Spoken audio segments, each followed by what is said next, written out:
Hi guys, finals match, championship match today at the Phil Sports Arena here in Pasig City. Our U17 boys goes up against Star FC.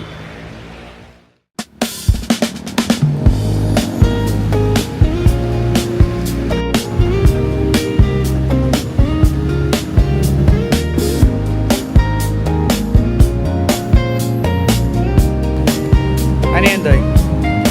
Hi!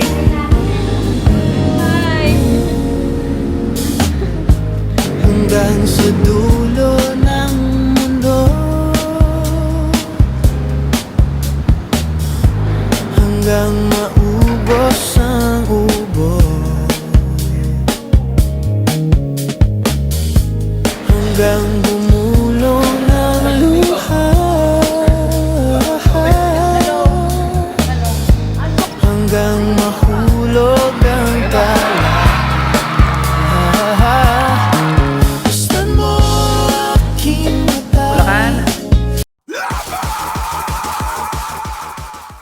Coach Arjun! Good luck!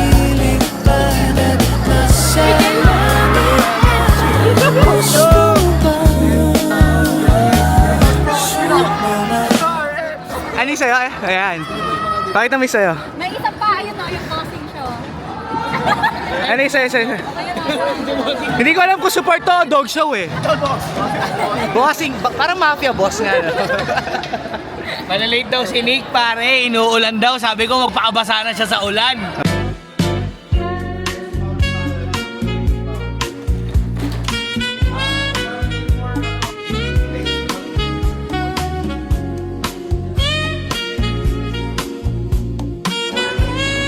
Huwag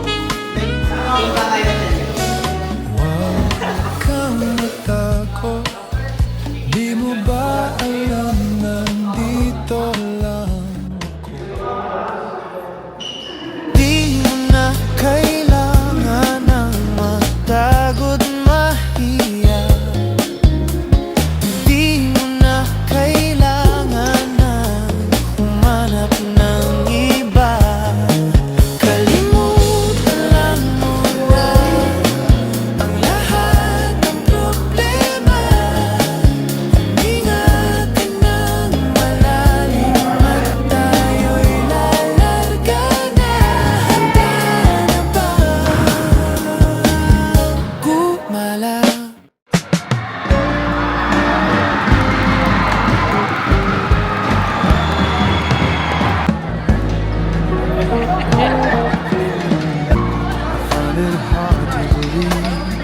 May Kawayan City po. Andito po kami ngayon, no? Sa championship po. Sana po supportahan niyo po kami sa mga susunod namin laban. Ba't ganyan yung kamay mo? May mic daw eh. May mic ka, may mic. Eh, paano naman yung... So, ito, shoutout sa mga nagmamahal sa may kawayan. Paano naman yung nagmamahal sa'yo? Mais 7, aí é muito fácil, o professor é 6, 7, 20 mais 20, vai. Ito yung Lucky Charm. I wanted life to be this way. Coach.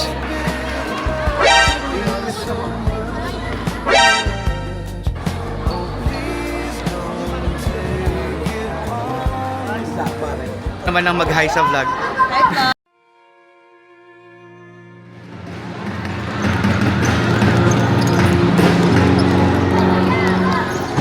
Ay, bakit naka-selfie? Hello!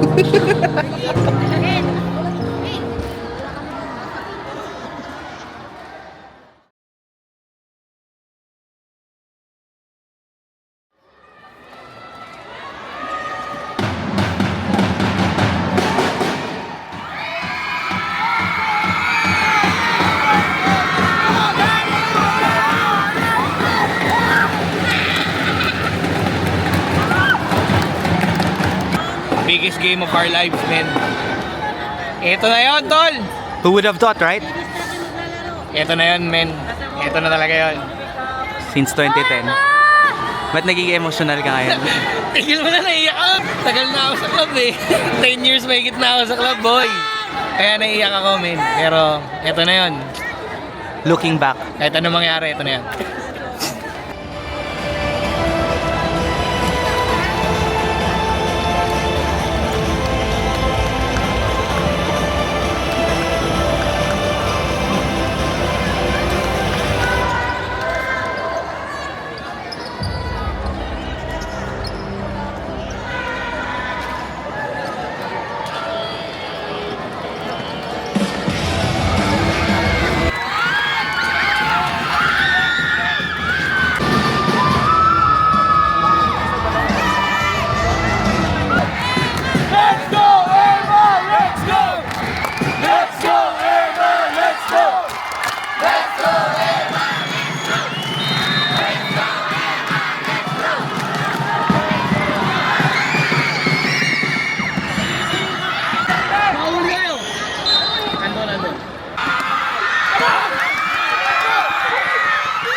Kaway, kaway oh. Kaway sa vlog.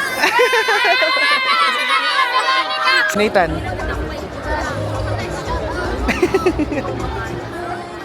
Halftime score, Star FC 4, Emma Bulacan Highlanders 3. End-to-end action, last 20 minutes. Let's see who will be the champion at the Futsal Liga U17 Boys. Kaway, kaway sa vlog. May 17, Sunday, one of the most historical and important matches of club's history. Emma Bulacan Highlanders Football Club is facing its tough match against Star FC. Jamer, what are your thoughts? Mga kapuso, nandito tayo ngayon sa PL Sports Arena, Nakikita natin ng mga Star FC ng 4 goals to 3. Pero hahabol daw kaya Mabulacan Highlanders. Naniniwala ba yung mga fans natin?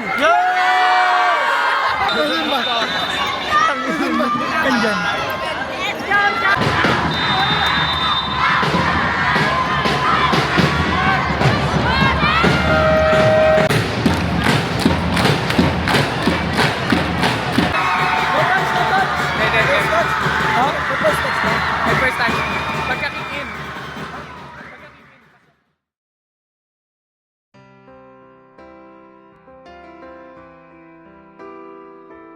Thoughts? Ganun talaga, life goes on.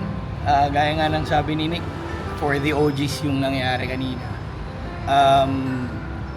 Nakita ko nga si Kim suot niya pa yung original na jersey ng HFC. So, yun ba yung lumang crest. Tapos, lahat kami emotional dun sa taas kasi tinuloy nila yung pangarap namin.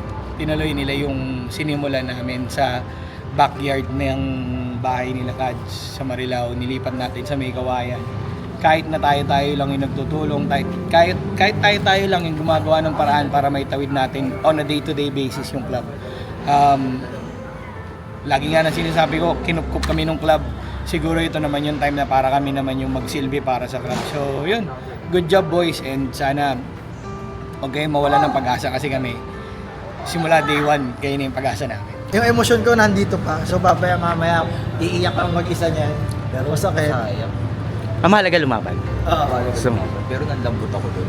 Pero masasabi ko sa mga bata talagang lumaban sila. And sobrang nakaka-proud sa moment na yun. Makita mo yung mga bata na alam mo yun, nag-excel sila. Hindi man ito yung ina-expect nating outcome, pero sobrang fulfilling bilang coach na makita yung mga na talagang hindi ko alam, sobrang speechless ako. Pero masaya ako, sobrang saya. Nagsimula lang naman to parang yung dream natin na makapunta dyan na hindi natupad. Ngayon parang, alam mo yun yung pinasa natin, binigay natin lahat ng knowledge natin sa kanila and everything. And ngayon sila yung tumutupad para sa lahat. Ika nga yung mga OGs nandito, diba, sa stands. And kahit ganun yung naging resulta, wala yun sa binigay nilang karangalan sa Bulacan at sa badge natin. Sobrang, basta masayang-masaya ako. It's not just their fight alone. Oo. Tsaka, ayun, unang-una, papasalamat din ako sa mga lahat, mga staff, sa mga coaches. Lalo na sila Ian, tsaka si Yo, sila Boss Cans, talagang nagbigay talaga ng tutok talaga dyan araw-araw. And Ba't ka naiiyak? Ba't nagiging emotional ka, coach?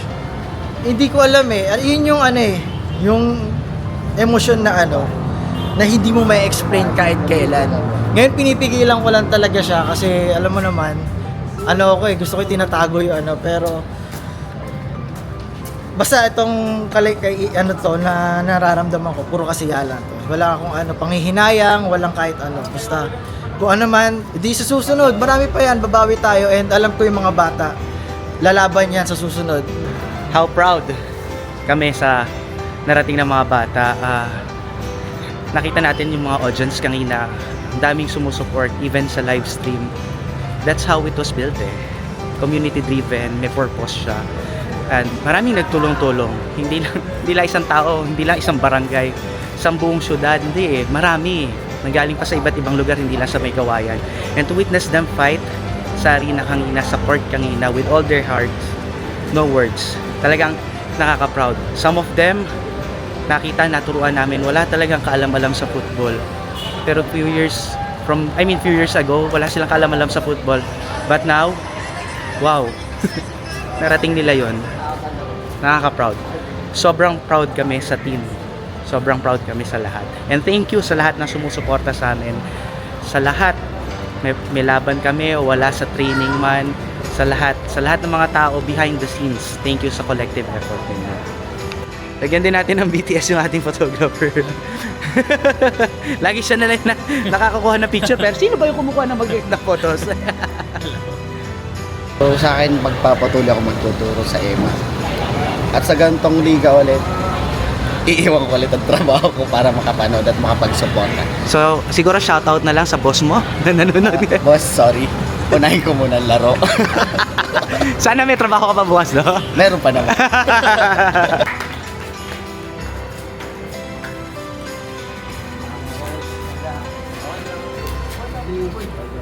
Gano'n ka ka-proud sa players? 101%.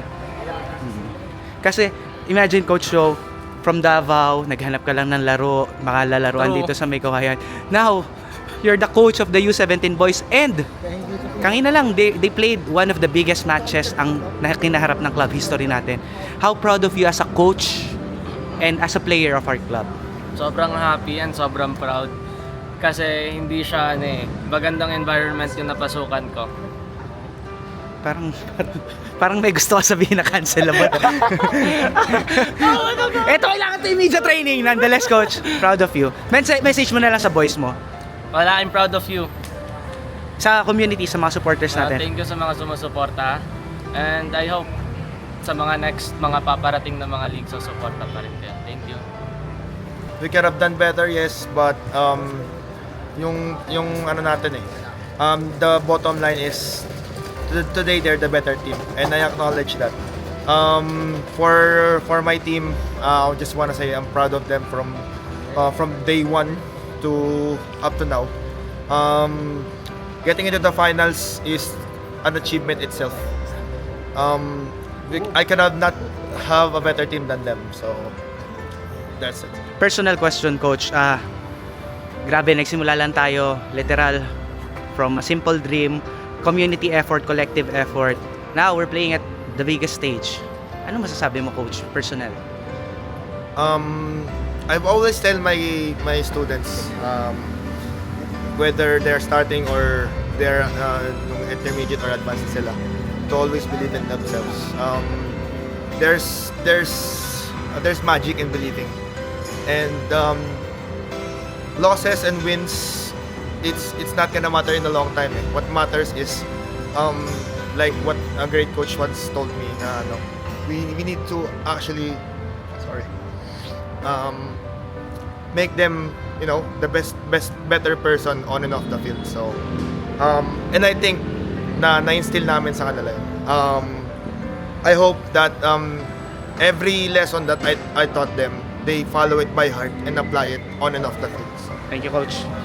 Congrats, coach. Proud of you. 2010. Oo, syempre sobrang proud kasi hindi yung resultang ine-expect natin syempre, pero nakaka-proud na nandito na tayo sa stage na to, 'di ba? Hindi siya yung kumbaga yung journey natin hindi naging ganun kadali, pero collective effort ng lahat, and yun yung sobrang nakaka-proud. Quick na lang, ano ine-expect natin sa club in the future? Last one. Syempre, mabawi tayo. Kahit manalo tayo sa ibang tournament, bawi lang din. Sana gets niyo yun. Pero di ba, alam niyo yun, kumbaga laging progress, ganun, di ba? Message. Salamat sa community. Yeah, syempre, marami. Ito ata yung pinakamalaking Bulacan crowd na nakita ko, nakakagulat, no? Maraming salamat sa inyo. Sana nag-enjoy kayo. Alam ko masakit ang mga puso ng lahat, pero babawi tayo.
O laban!